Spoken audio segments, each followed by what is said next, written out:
people, welcome to another video. What I want to do is compare the Turtle Wax, their latest offering in a scratch removal product called Scratch, Repair, and Renew, with Meguiar's, which has been on the market for next to forever, their cleaner wax.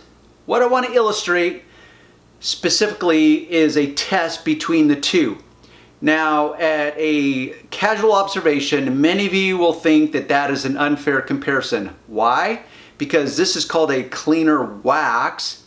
This is called a scratch, repair, and renew. So scratches are different than cleaning. Most people, I'm certain in their head, think that cleaning is more of a, or I should say, a less aggressive form of detailing. Scratch removal is a more aggressive form of detailing. So just based on the label, or the headline I'll call it, it's an unfair comparison.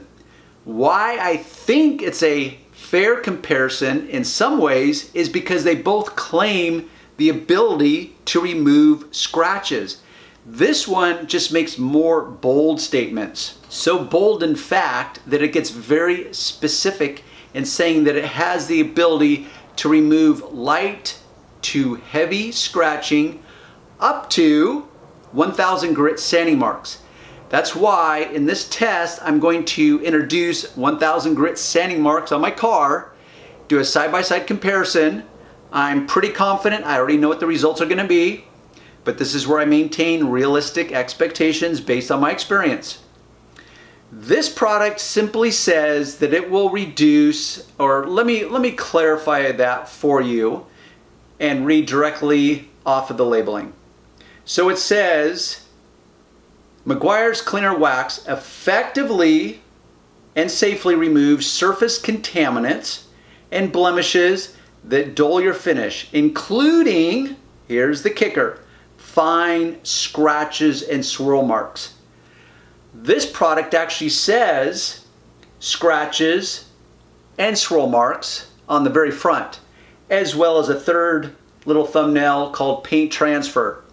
So they both not just suggest, but they both claim the ability to remove fine scratches. This one simply claims the ability to remove heavier scratches. So that's how I think it is a fair comparison.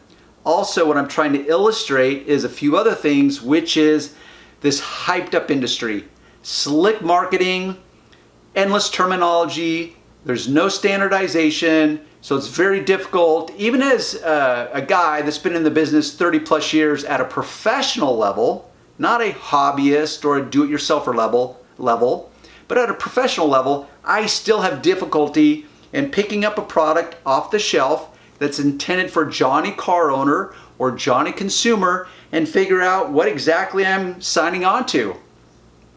Cleaner wax. Okay, this is what would be called a kind of a two-in-one deal. It cleans and waxes at the same time, which is also why I think it's a fair comparison. While this is labeled or titled as a scratch remover, it also says that it will renew and repair, not in that order, but on the back it says it actually has, and here's some more glorified, sophisticated terminology, platelets. Okay, the only time or context that I've ever heard the word platelets used, I believe, when it comes to blood.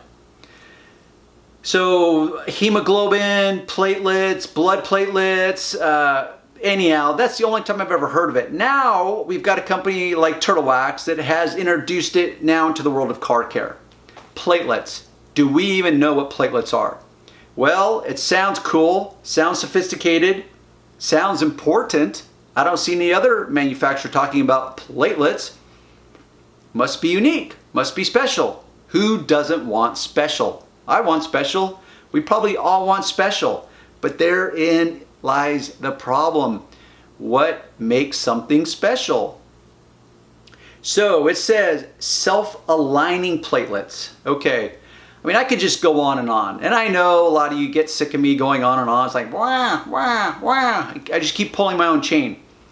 So self-aligning platelets, I guess that's different than non-self-aligning platelets, as in platelets that are random.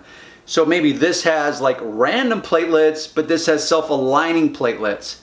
This doesn't actually use the word platelets, but this not only uses the word platelets, which virtually none of us know what that even means, especially in the application of a scratch remover, but they even go a step further and call it self-aligning platelets.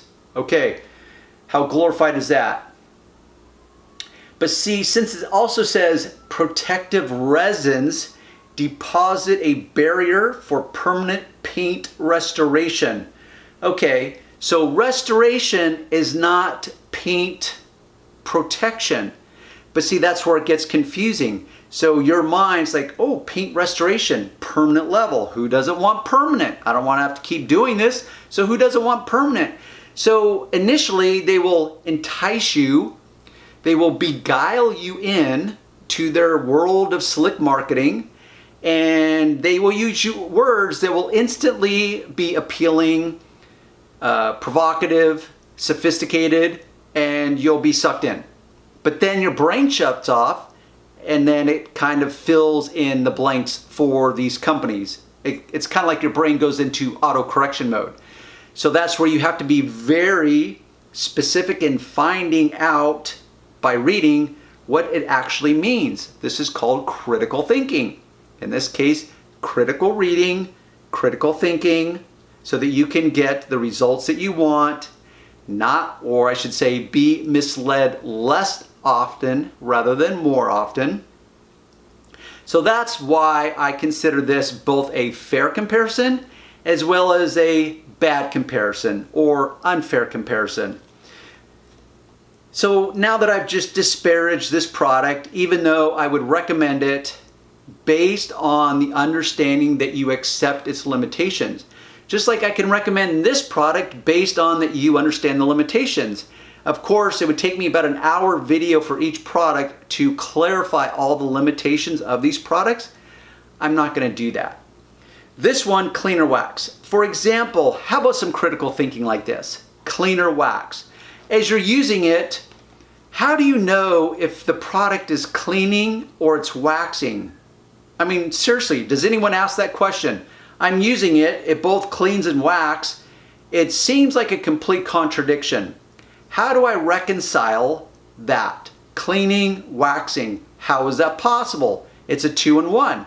Like many other products, it's a one step. You can clean, polish, and protect, which I know is 3 different things, but they generally call it a one-step type of product. So you want to clean, polish, and protect. What does polishing even mean? Enhancing the gloss or removing scratches? What kind of scratches? Deep scratches, light scratches, superficial scratches? This is why my mind wants to explode. It literally like sucks the life out of me. And I know it's like, why do I get so sucked in? Because I'm passionate about this industry and I know what it's like to be misled and confused, and I just want answers. So that's my attempt, is to try to give you guys answers. Try to be more signal and less noise. We are living in a world that is like overload on noise, overload on information. It's what I call information overload.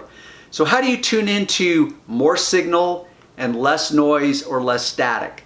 A lot of this marketing, packaging, labeling, it's a whole lot of static, a whole lot of noise, from the colors of the packaging and labeling to the shape of the containers. Go on and on and on. So once again, both a fair and unfair comparison. I'm just trying to shed light on a hyped up industry that is on information overload, and now you have the introduction of social media, and suddenly everyone's an expert, suddenly everyone wants to talk about it. Very few people actually want to do it, but they want to talk the talk without having walked the walk first. So in the attempt to try to be that voice of reason in a hyped up world, that's me. One of my unique value propositions to you guys is to be that voice of reason. Here we have our area. It has been sanded with 1000 grit sanding paper. I'm going to bisect this area so that we can do a direct side-by-side comparison between the Meguiars and the turtle wax. I have this positioned so that the lighting is capturing sanding marks that essentially go that wide. I have my microfiber cloth. I'm going to move these both to the side. I will start with the turtle wax. Why am I using 1000 grit sanding marks? Because on the back of the turtle wax it says specifically capable of removing up to 1000 grit sanding marks, which is a very bold statement for a off-the-shelf retail product that's going to be used typically by a car owner, a consumer, hobbyist, whatever. As per instructions, it can be used by hand or machine. My guess is most people will default to using it by hand because most people will not have a machine buffer to use. I'm going to go in with 2 fingers very aggressively, level 8 as far as all my strength, and I would say I've got a decent amount of strength that I can apply to this. If I had to guess, and it would be purely a guess, I'm using about 8 to 10 pounds of pressure, and you'll notice I'm going in one direction. In this moment, we don't need to overthink the horizontal, vertical, or swirl type of direction as far as use goes. I probably have now rubbed this back and forth close to 50 times. Let's buff it off. Let's examine. Let's go in for a close examination. And you can see that while it did create some gloss, it did not remove the sanding marks. So you can still see the sanding marks specifically right through there. So time for the Meguiar's cleaner wax. And let's not forget, we shake the products before each use. Picking a different section of my microfiber cloth, I'm going to apply, and this is a much more liquidy, and how's that for a really bad term, liquidy product than the turtle wax. Once again, 2-finger method. I'm going to go in hot. Once again, plenty of strength, 8 to 10 pounds of pressure approximately. That is a very difficult metric in which to measure. I guarantee my 8 to 10 pounds is going to be different than the next guy 8 to 10 pounds. So I'm going to continue to rub this as I talk in order to replicate what I did with the turtle wax product directly next to it, to try to make as fair as a comparison as possible, even though for many people this would be an unfair comparison as stated in the introduction. So at this point, I think I've rubbed hard enough or equal enough as I did the first turtle wax product. Let's buff it off. Let's see what we have. I'm pulling in, guys, for a closer look at the scratch. On the right was the turtle wax, on the left was the Meguiar's. So I'm going to scan up and down to try to capture. Let me pull in closer in hopes that it is capturing the scratches. And that was my conclusion before I even started, was that it was going to be a trivial amount of repair. But this, once again, is based on my experience and me not having unrealistic expectations. It doesn't mean these products are now irrelevant. It just means that I know the limitations of them. I know that those products can be effective on, but I also know how they can also be very ineffective, especially on a bold statement like the ability to remove 1000 grit sanding marks.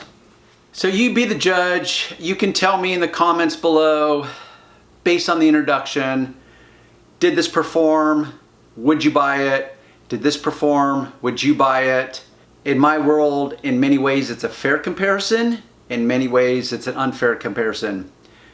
Part of what I'm trying to illustrate, once again, is just how confusing this industry can be. Never mind the added layers of confusion called social media, called specifically YouTube. And what you have, as I call YouTube detailers, detailers that really aren't detailers except on YouTube. So they're speaking from either trying to learn from other YouTube detailers or trying to just formulate conclusions themselves that they kind of formulate out of thin air, and they're not speaking from direct experience, as well as ambiguous labeling, misleading labeling, not to point any fingers directly at any one manufacturer, because in my opinion, 99% of them are guilty at some level based on the packaging, the product, the manufacturer. They're all guilty of it. It adds to the confusion. There's no standardization in this industry, and so there's plenty of ambiguity, generalizations, and no standardization so that we actually are on the same page when we initially begin to debate and compare products, like in this case. So with that said, leave me a comment. Let me know what you think. Hopefully you have learned a little something along the way. By all means, leave it a thumbs up. More specifically, leave me a comment. I really want to know your feedback. I cannot respond to everything. I hope that's an obvious. Got a lot of videos, but with that said, in order to try to create a win-win for all people involved, your comments can have the potential to help those that come in after you and read your comments, because other people that know what they're doing can respond and answer questions.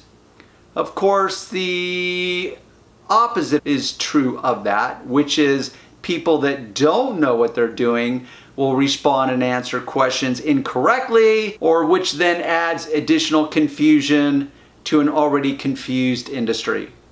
Okay, I don't even know what to do with that. This is why my head starts going into this gelatinous ooze that wants to start dripping out my ears. It just goes into circuit overload.